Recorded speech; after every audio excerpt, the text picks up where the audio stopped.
Hmm. So switch on my video, or I can continue with just So one. you are not audible.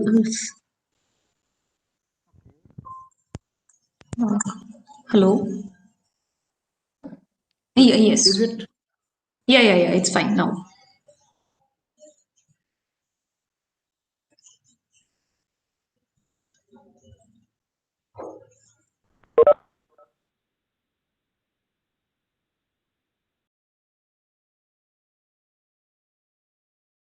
Hello.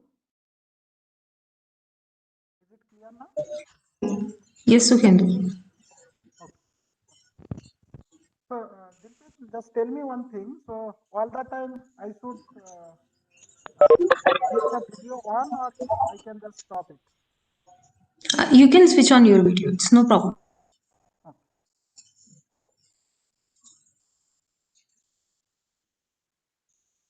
Okay. So, let me share my slide first.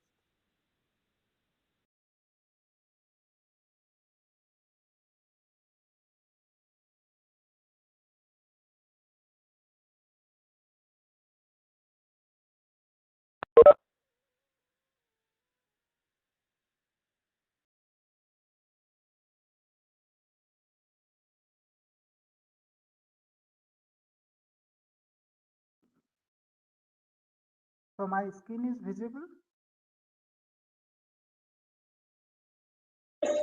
Yes, you can do. It's visible. Okay. So, now what about slides now? Yes.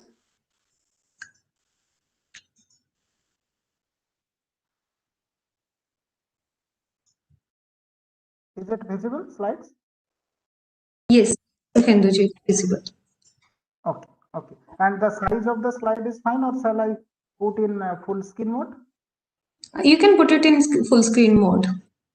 That Okay. will be. Yeah. Okay. Okay. So, I'm going to discuss about application of eigenvalues and eigenvector in differential equation.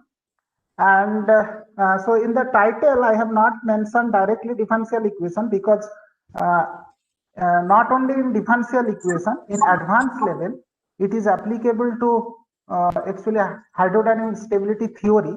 So in this talk, I am going to discuss about more advanced thing where you can apply this eigenvalue and eigenvector concept.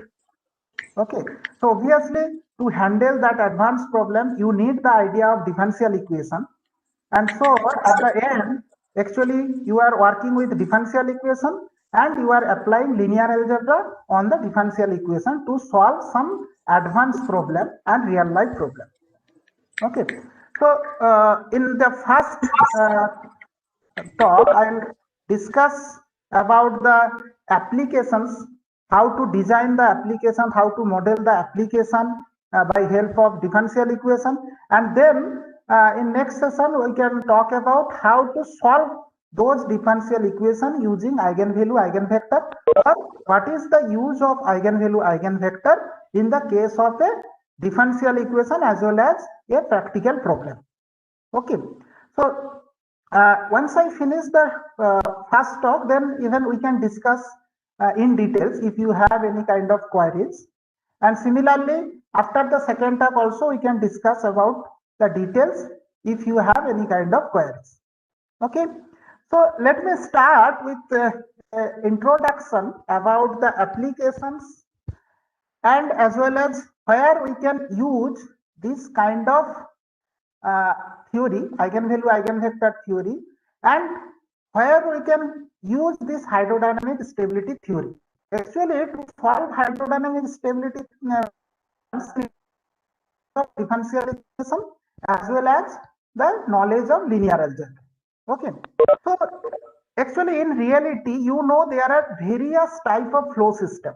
So hydrodynamic stability theory actually tells us about the various state of a flow system as well as if you have a flow system which is disturbed by some outsourced disturbance as well as say some other disturbance, then that state of the fluid can be changed.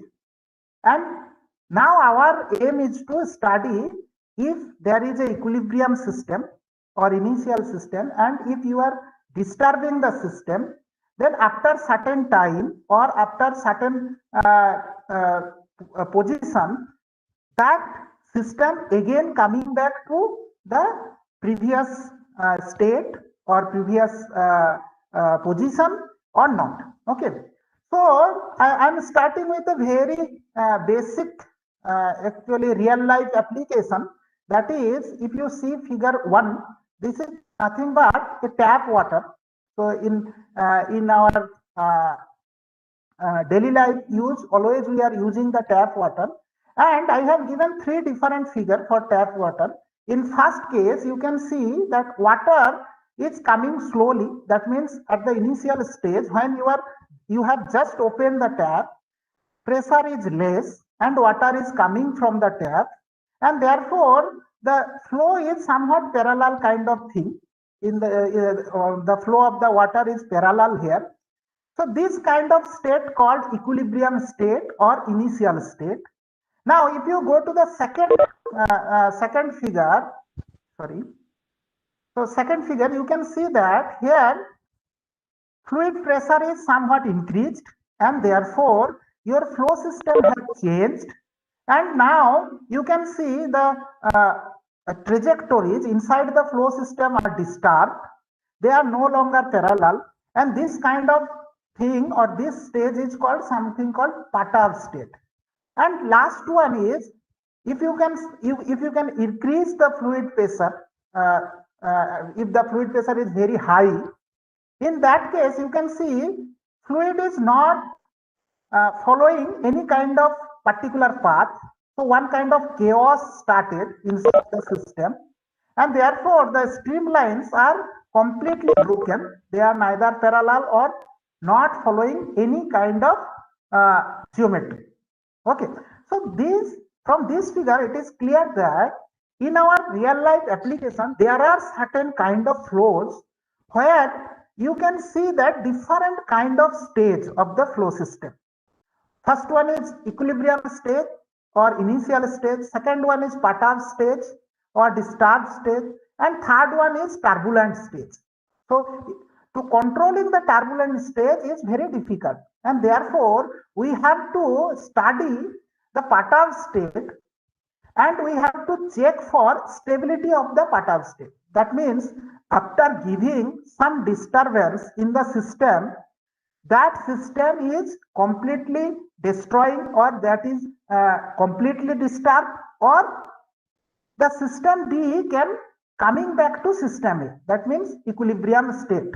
Okay, if it can come back to it can come back to the stage 1 or stage A, then you can tell the system is stable. But if it is not coming back to stage A, rather it is going to stage C, then you can tell that system is completely unstable. So this is somewhat a basic idea about the hydrodynamic stability theory.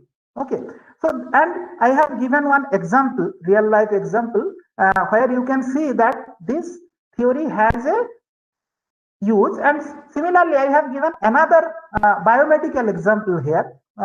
So it is something human blood flow, and there also you can see this is nothing but this blood flow is nothing but one kind of hydrodynamic instability mechanism they are following. So and you know that in the case of blood flow, depending on the situation, this instability, if there is an instability, that means if the system is completely destroying or it is going some stage where you cannot control, so that kind of system called turbulent system, and this unstable system sometimes has bad impact in our life, like heart attack. You know the heart attack, that is the bad impact of hydrodynamic instability. On the other hand, so when in the case of drug delivery, say you are suffering from a disease and you have taken a drug or injection, then that injection or drug will slowly reach to your reach to the appropriate position due to the hydrodynamic instability inside the blood flow. Okay, so these are somewhat the application of hydrodynamic stability theory, and there are many more examples where you can see hydrodynamic stability, and that can be modeled using certain differential equation. And once you can model the system with certain differential equation, you can use the idea of linear algebra there to solve the system. Okay, so first of all, slowly I will show you how to model this kind of various kind of system, flow system, and then I will show you how to solve a model problem, a model differential equation using eigenvalue eigenvector knowledge, and later on I will show you how to solve a complex system using eigenvalue eigenvector and what are the use of eigenvalue eigenvector in this kind of system. So next thing is actually let me tell little bit more about this complex system. So complex flow or complex systems are nothing but a system inside which many things are changing with respect to position as well as time, etc. So if you can think some complicated flows like tear film flow inside the nozzle, so which is very important nowadays, and there are many more actually industrial application where you can find out many complicated flows. Okay, that means inside the system, complicated flows or complicated system is nothing but inside the system properties are changing frequently with respect to time as well as space. So in that kind of system, since properties are changing, handling the system is very difficult. Okay, so you have to model the system in a appropriate model such that you can handle the complex system, as well as once you model, if you are looking for the solution of the system, you have to apply appropriate analytical or numerical method. Okay, so in this talk, I'll discuss how to use eigenvalue eigenvector method to solve such complex system or complex flows. Okay, so here are some more examples of complex system I have given. Say you have some bounded system. Okay, bounded system means it has some boundary. Okay, so if there is some boundary and you are considering a complex flow system or complex system, that means inside that boundaries there are two or more materials or things are there and their properties are different. Okay, so if you see first figure, you can see that I have taken the example of flow system as a complex system, and here I have taken flow of two different materials or two different fluid, and therefore you can see that there is a change in properties which is given, which is representing by this dotted line. In fluid 1, property is following some constant rate. In fluid 2, properties are following some other rate, and therefore between them there is a difference or jump in the properties, and that kind of property jump we can represent by a step function. Okay, so in the first case, any property jump between two different things can be represented by a step kind of function. In second case, you can see I have taken two dotted lines. One is linear function and another is non-linear function. You can find out such kind of materials or such kind of applications where properties are either changing linearly from one wall to another wall or one boundary to another boundary, or you can find out that some other material or application where properties can change non-linearly. So that can be represented by a non-linear function or a linear function. Okay, as per your application, as per your need. Similarly, properties can change with another different actually smooth function. So say in first part or first material it is constant, in second material also constant, but in between there is some material or some type of flow where it is changing continuously. So in that case we can take a smooth function, continuously differentiable function, to represent the properties of such kind of application or such kind of system. Okay, so in reality whatever application we can see or we can look for, everywhere there is mathematics, and everywhere you need the knowledge of mathematical function as well as the various theory of mathematics. Okay, so now let me tell about how to model such kind of system, how to model the disturbance of a system, and if a system is disturbed, how to actually control the disturbance inside the system. Okay, so at the beginning I told a system can be unstable after giving certain disturbance or certain if you change some internal things. Due to that it may become unstable. That means it will move from equilibrium state to one perturbed state, and then if perturbation grows, then completely it will become unstable. Okay, so graphically I have denoted here various kind of things. So first one, say there is an object. Okay, so circular object. I am thinking that this is your material, this is your application, or you want to model this object and you want to check the instability or stability with respect to perturbation of this object. So you can see that depending on its position or some other properties, it can be stable if the situation is such that after applying small perturbation, there is no much change in the position. Okay, so in this case, first case, in the first figure, you can see that if you disturb this object little bit, then actually what will happen? Nothing will happen. It will come back to its original position if you are giving a small disturbance. So such kind of system is called stable system. But if you consider the next figure, you can see here the position of the object is such that if you can disturb little bit, whatever small disturbance you give, the position of that object will be different. It will go somewhere else. Therefore, this kind of system is called unstable system. Okay. Whereas if you say third case, you can see that in this case, if you apply very small disturbance to the object, nothing will happen. Okay, it may come back to the original position again, and it will not be displaced much more. And so this kind of system called neutral system. That means your perturbation has no much effect in your system. And last one is called conditionally stable. From the name itself, you can guess the definition.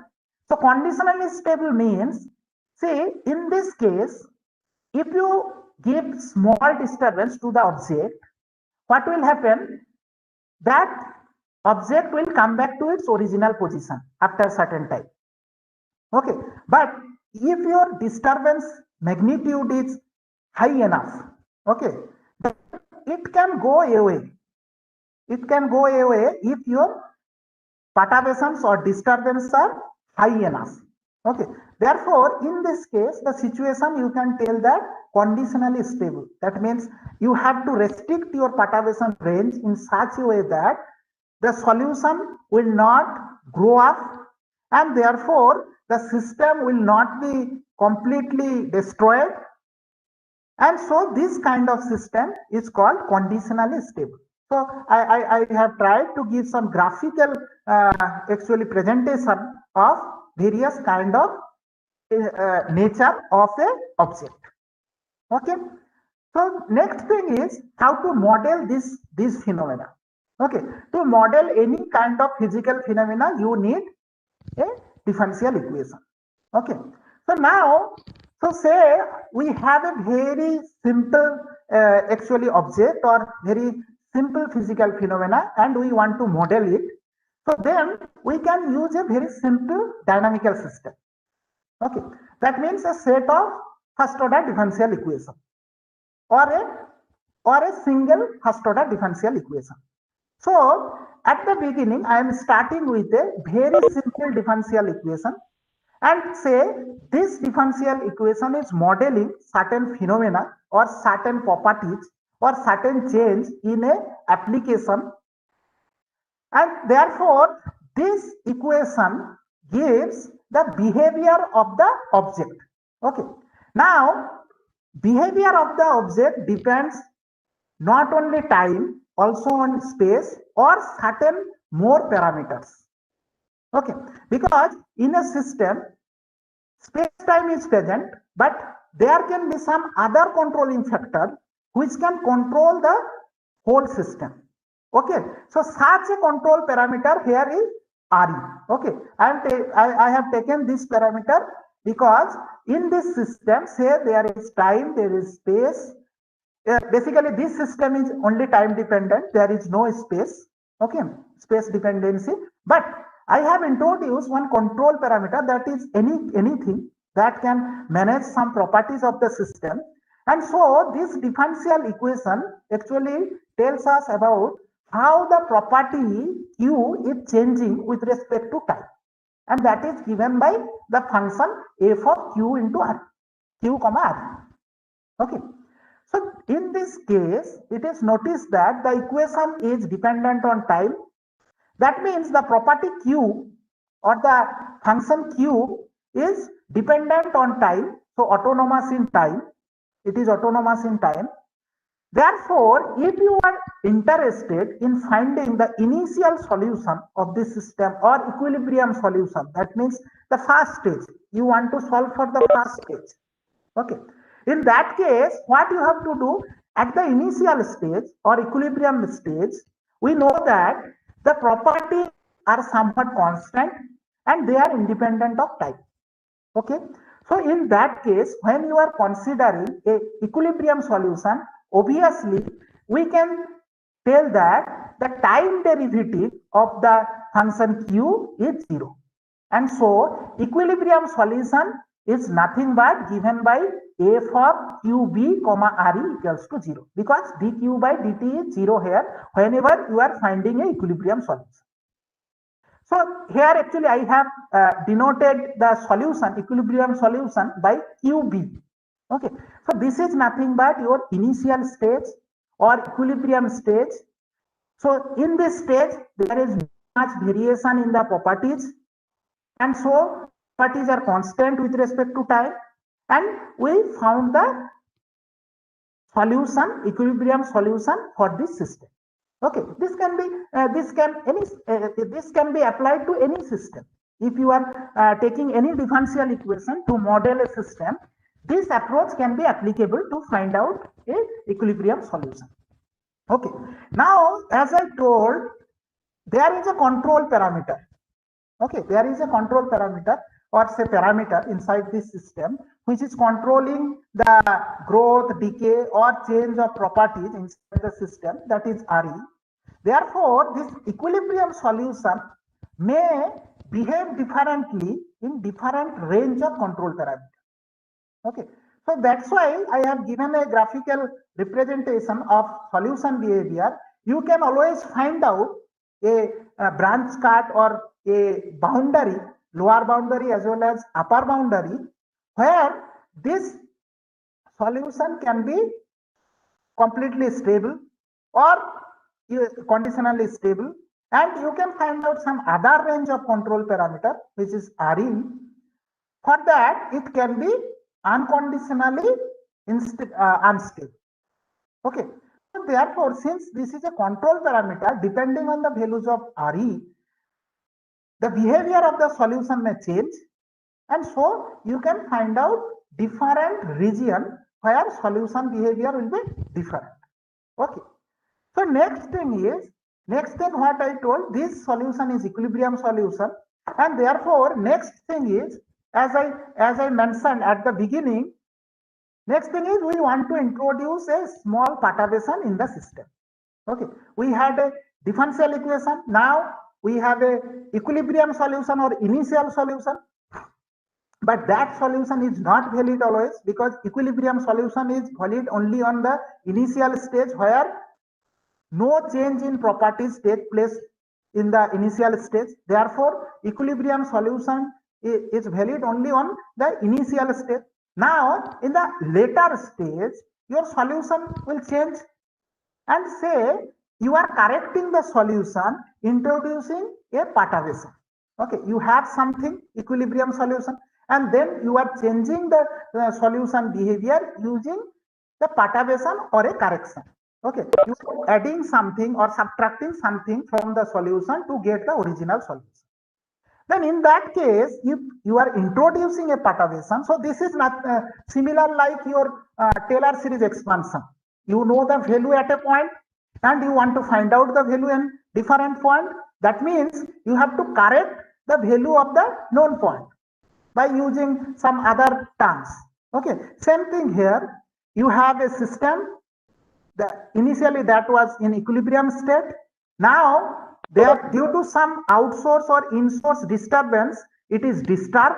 So my solution will be changed, and I want to find out the new solution of the system. So I have to find out the new equation for the perturbation state.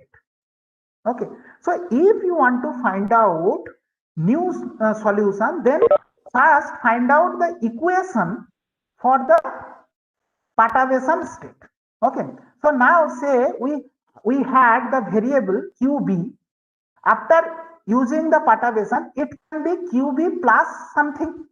So that something, that increment or decrease can be given by this small q, this small q. So this quantity is nothing but this is the perturbation which we want to include in our equilibrium solution to find out the main solution. Okay, so after adding this thing, we have to substitute in the equation. So once we substitute in the equation, and if we use the equilibrium solution property, then we can end up with a new differential equation, which is the differential equation for the perturbed quantity, this perturbation q, which is the, so for this q we got this equation, this small dq by dt equals to capital J into q. Okay, so when we are finding this differential equation, what actually we are doing, we are changing the variables. We had the equilibrium state variable, now we have perturbed state variable. That means we are moving from one space to another space. That can be due to translation, due to rotation or something, but we are somewhat transforming from one system to another system. And therefore, you know, whenever we use transformation in a multi-dimension system, then a Jacobian matrix helps us to make the transformation. So same thing here. Here, J is the Jacobian matrix, which gives us how this transformation is happening. And so, actually, the theory tells us dq by dt is nothing but capital J into q. Now, this J is a matrix. You know this J is a matrix. And later on we will show that this matrix has a great role in the solution of this differential equation. That means behavior of this solution behavior of this system is completely dependent on the eigenvalues of J. Okay, so if you see the bullet points, you can guess that idea. So here J is the Jacobian matrix. That means you had a system, you are going to another system, so there is a change in variables, and that change of variable is accounted by help of a Jacobian matrix. So it is a say some n cross n matrix, or if it is 2-dimensional 2 cross 2 matrix, depending on the system of equation, you can get that. Now you know, if you have a very simple differential equation, say dy by dt equals to lambda q, lambda y, then you know that this is a time dependent differential equation. So a trial solution can be guessed in this way using the separation of variable. So using the separation of variable, we can guess the trial solution of this system as q into e power lambda t. That means the solution has an amplitude part, that means which controls the magnitude of the solution, and there is a wave part which controls the behavior of the solution.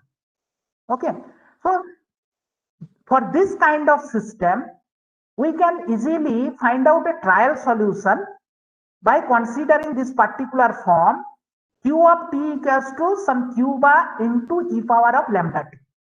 So e power of lambda t gives us the behavior of the solution, how it is traveling with respect to time, and q gives us how the magnitude of the solution is changing with respect to time and space. Okay, so if this is the trial solution, then we have to find out this particular lambda.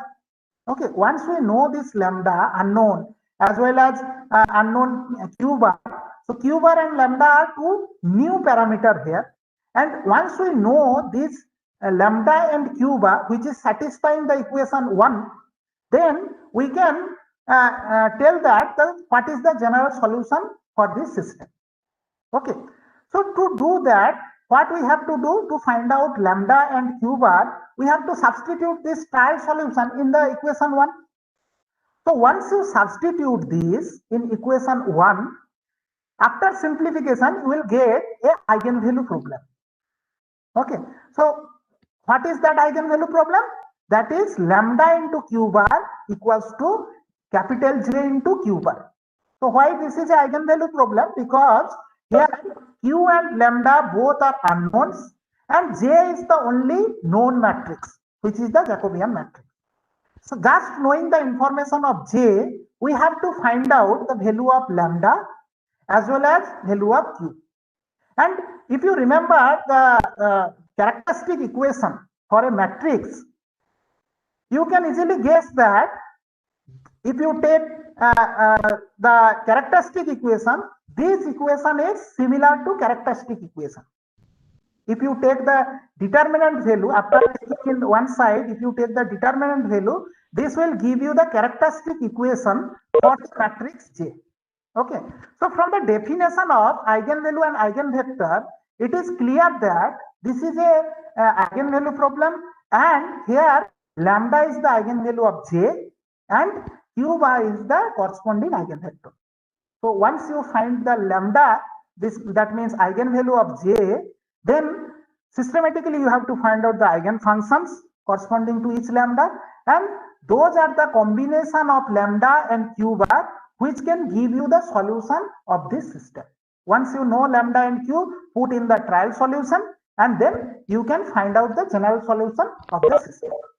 Okay, so this is the idea behind the behind this equation, how to use your linear algebra to solve this simplified differential equation, which can handle some properties of your real life application. Okay, next I want to show you one more example, more general equation, which is much more useful, and you have, all of you maybe have seen this kind of equation, which is called wave equation. Okay, and this is a partial differential equation. Earlier one was ordinary differential equation, and we saw that in the case of a ordinary differential equation, we can apply the linear algebra to solve this equation. Similarly, we can apply linear algebra to solve the partial differential equation also. And so here I will discuss how to solve the partial differential equation using the similar idea.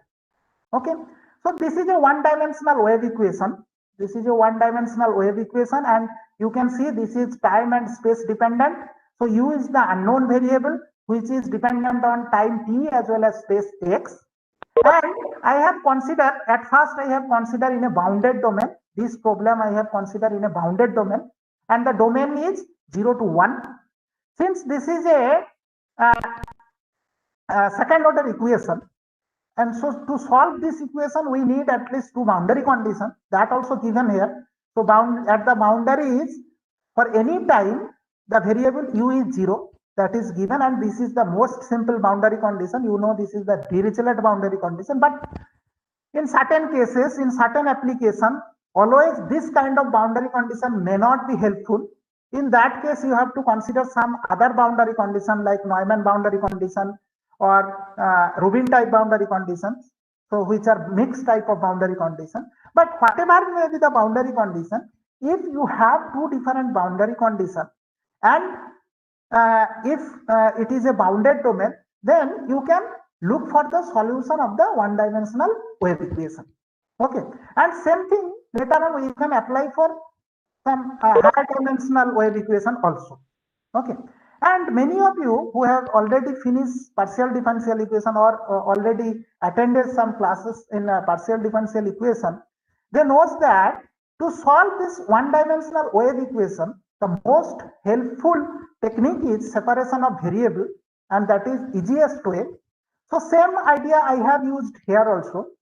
Say we are using a separation of variable, and so by the separation of variable, you know that your variable, unknown variable u of xt have to express combination of two different functions. One is function of x and another is function of t. Here I have used the particular type of actually separation of variable, because I want to check for waves. So I want to solve for the possible wave-like solution. So you know, in a wave there is a amplitude and there is a wave part. Okay. So amplitude, how the amplitude is changing, that can be given by u bar of x.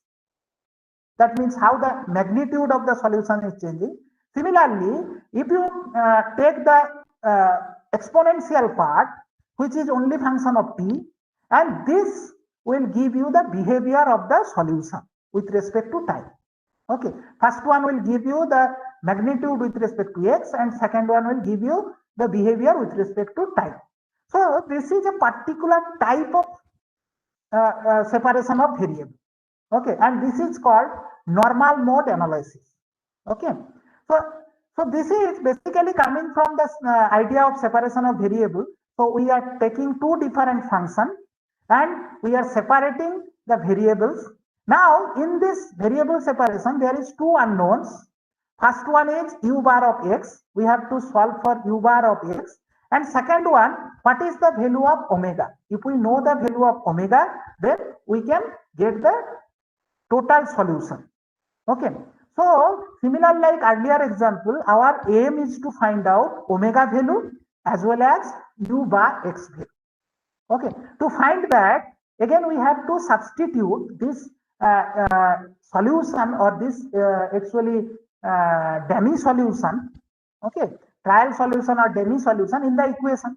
And you know, in this process we can end up with the ordinary differential equation. If you substitute this in this equation, then we can find out a simple Sturm-Liouville problem. Okay, say x double prime plus lambda into x equals to 0, or say x double prime minus lambda minus omega into x equals to 0. So a very simple Sturm-Liouville problem you can end up with if you put this value or this trial solution in the given equation. Okay, and you know how to solve the Sturm-Liouville problem. In the case of Sturm-Liouville problem, you know, we have to find out the eigenvalues and eigenfunction. And since we are interested in a non-zero solution or non-trivial solution, because if you consider any trivial solution, that will not give you the appropriate actually idea, or it cannot be useful for your application. So always we are interested in finding a non-trivial solution, and to find out a non-trivial solution of a Sturm-Liouville problem, you know, you have to find out the eigenvalues as well as the eigenvectors corresponding to the differential equation. Okay, so after using this trial solution, as I told, you can get a equation like u bar double prime, or u and that double that prime actually you can denote that differentiation with respect to x. So d2 u bar by dx2 equals to something omega into u. Okay, so now if you solve that, you can get just see the bullet point 2, you can get the set of eigenvalues. Okay, so set of eigenvalues means that is the set of values which is satisfying this equation, omega values, set of omega values which is satisfying the resulting stream Liouville problem. So that is given by omega n equals to n pi. Similarly, once you know the eigenvalues, you can find out the eigenvectors corresponding to that system or eigenfunctions, and those eigenfunctions are nothing but un bar, and that can be given by this particular expression.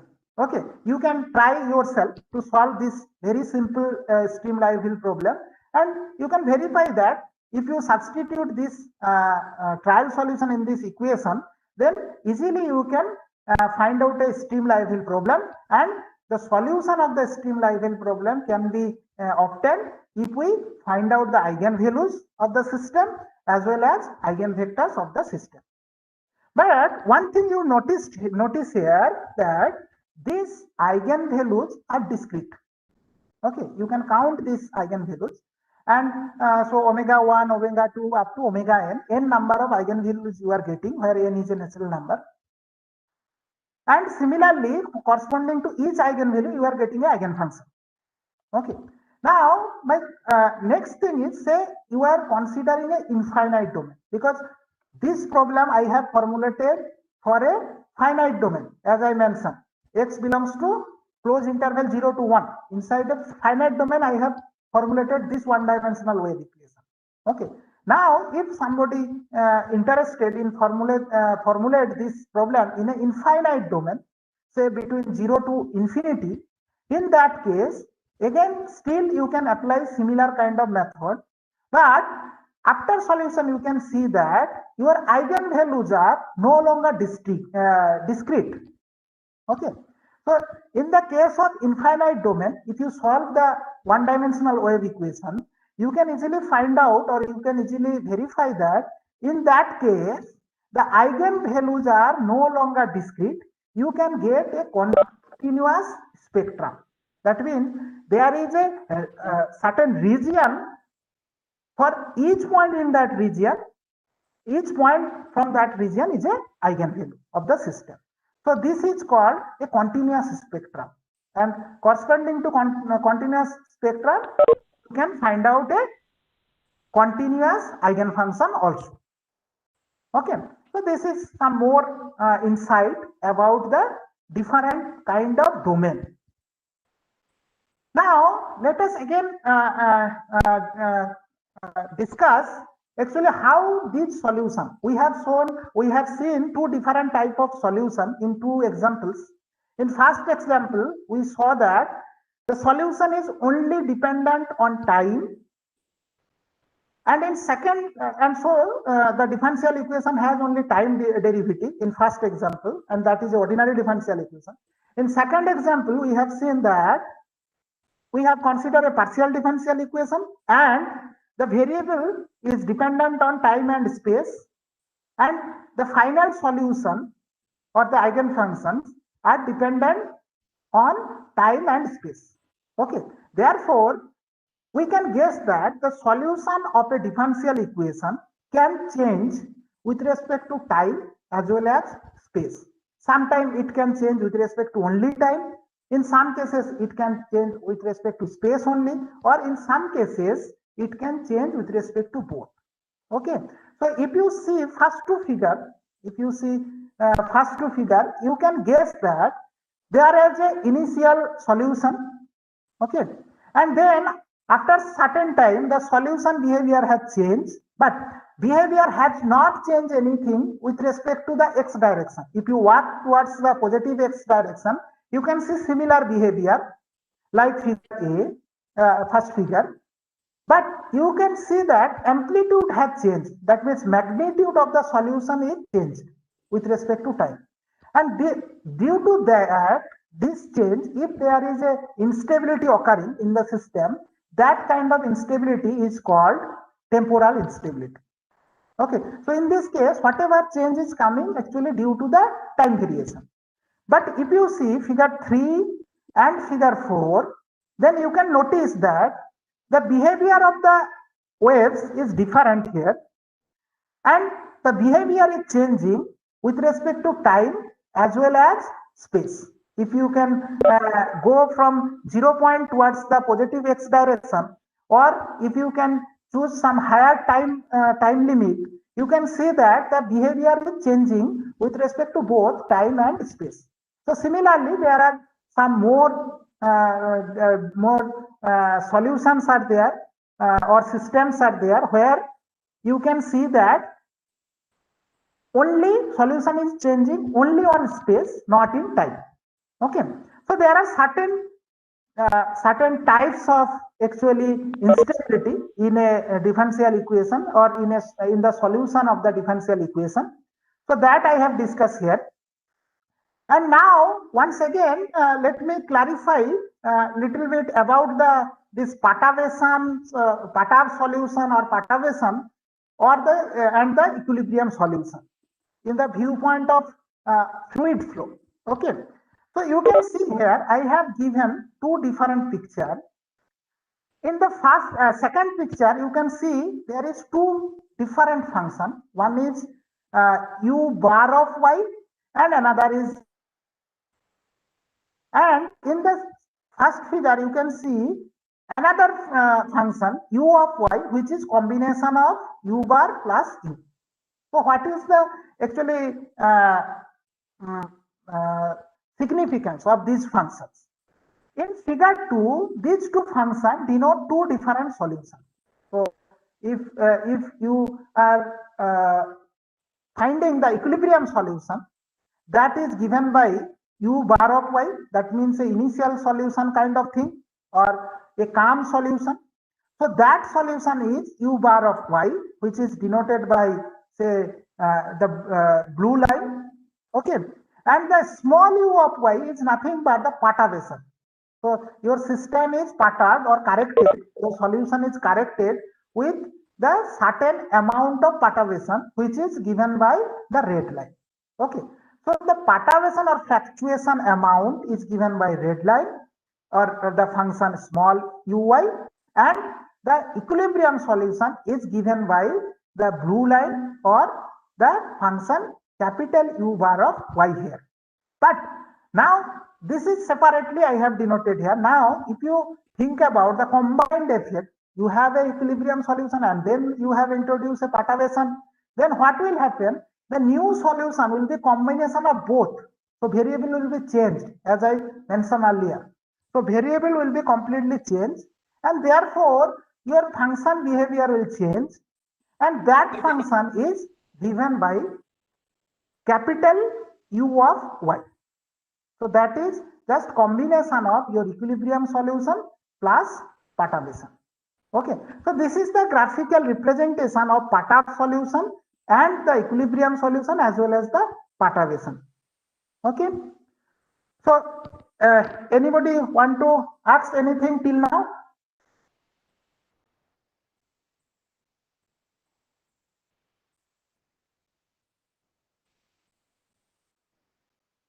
Okay, if not, then let me proceed towards the next slide.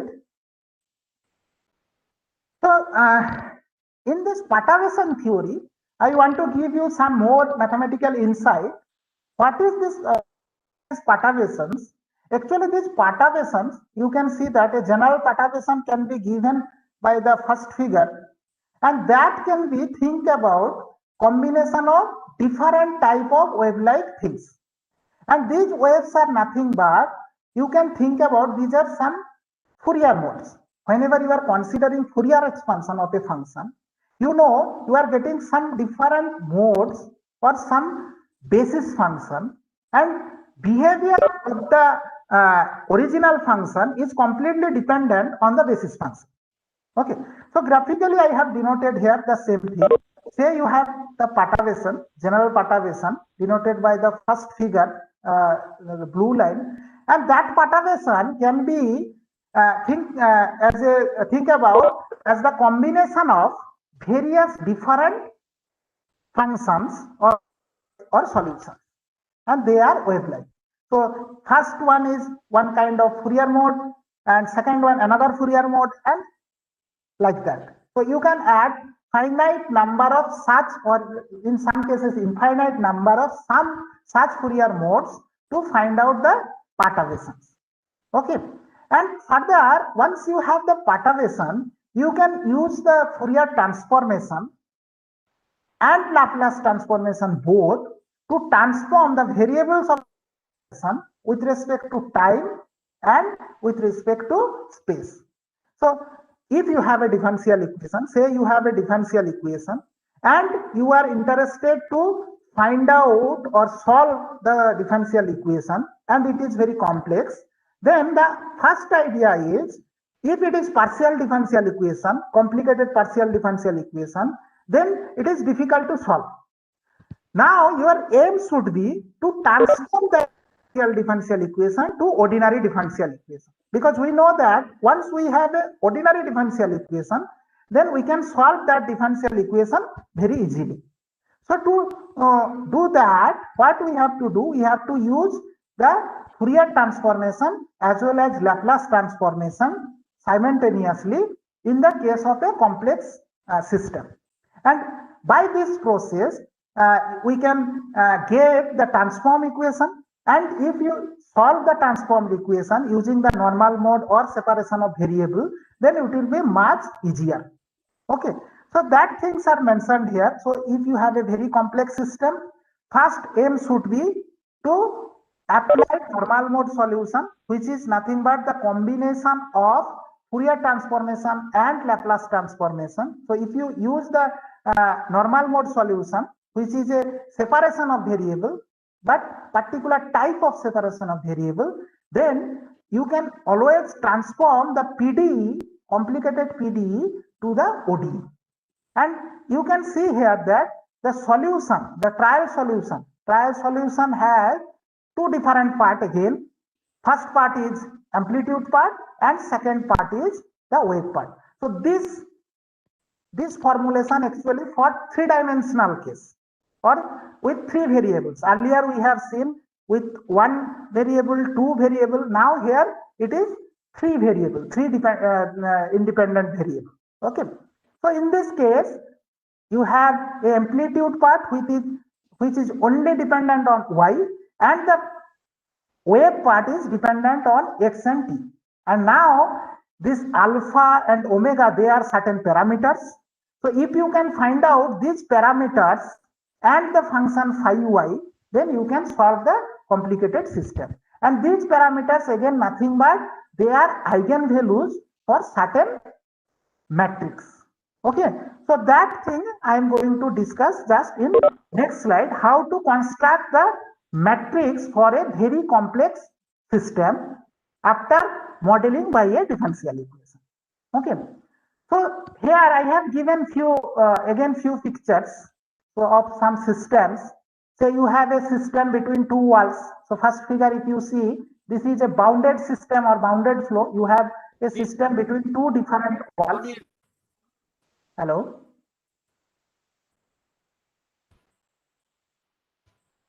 Bijoy, are you telling something? Sorry, it was a mistake. Okay. Thank you. So in the first figure, you can see you have a bounded domain and or bounded flow. Between two boundaries, you have a flow, and so you can model this flow with some differential equation, and this kind of flow is called bounded flow. In the second picture, you can see there is a boundary below, but there is no upper boundary. So this kind of flow is called semi-bounded flow. Okay, because one-sided it is bounded, there is a boundary, but in the top there is no boundary. So this is a semi-bounded flow. Now, actually, one can ask, say I know the equilibrium solution. So that equilibrium solution actually denoted by capital UY. Here the equilibrium solution for each cases is denoted by capital UY. Okay. So one can ask this question, they say I know the behavior of the equilibrium solution. Is there any method to confirm that depending on the equilibrium solution, my Pattard solution will be stable or unstable? And the answer is partially yes, because in certain cases, depending on the behavior of the solution of equilibrium state, you can actually tell about the instability of the Pattard state. Okay, so that things are actually discussed in second to actually third and fourth figure. Okay, so I have shown here the solution UY, which are different in two different cases. There is two wall boundaries, and between the wall boundaries you have the solution capital U of Y, and that solution is varying in two different cases differently. Okay, you can see the curvature of this function U of Y is different in two different cases. Therefore, depending on the behavior of the curvature, sometimes you can guess the behavior of the Pattard solution. Why? Because you know the curvature can be denoted by or calculated by second derivative of a function. That is well known to you. So once you find out second derivative of the function capital Uy, then you can look for some inflectional point. So inflectional point is nothing but the points where the function actually become second derivative of the function becomes 0. Okay, so if you can find out inflectional point, and that inflectional existence of inflectional point corresponding to a solution is necessary for the instability. So whenever you are interested in tracking instability of a Pattard flow, you have to first check that equilibrium solution contains any inflectional point or not. If it contains inflectional point, that means u double prime y equals to 0 in certain points, then there is a possibility of instability in the Pattard flow. But that is just the necessary condition, but not sufficient. That means if in some flow system or for some solution, second derivative is 0, that means there is some inflectional point, that cannot always guarantee you that system, Pattard system will be unstable. Okay, so some idea you can get based on the equilibrium solution, but not the full idea. Okay, so these are the model problems, complicated model problems, real life problems in fluid dynamics, as well as many applications you can find out this kind of problems. So our aim is to how to model these problems with differential equation and how to solve that differential equation using the eigenvalue, eigenvector knowledge. Okay, so in next class I am going to discuss how to model these problems and what kind of differential equation we need to model this kind of problems, and then again I will discuss how to solve those kind of problems, and towards the end of that second lecture I will give you or show you behavior of eigenvalues and eigenvectors, how actually they are changing graphically, or how they looks like for this kind of particular problems. So all those things I am going to discuss in the second class. So I hope I should stop here for this class.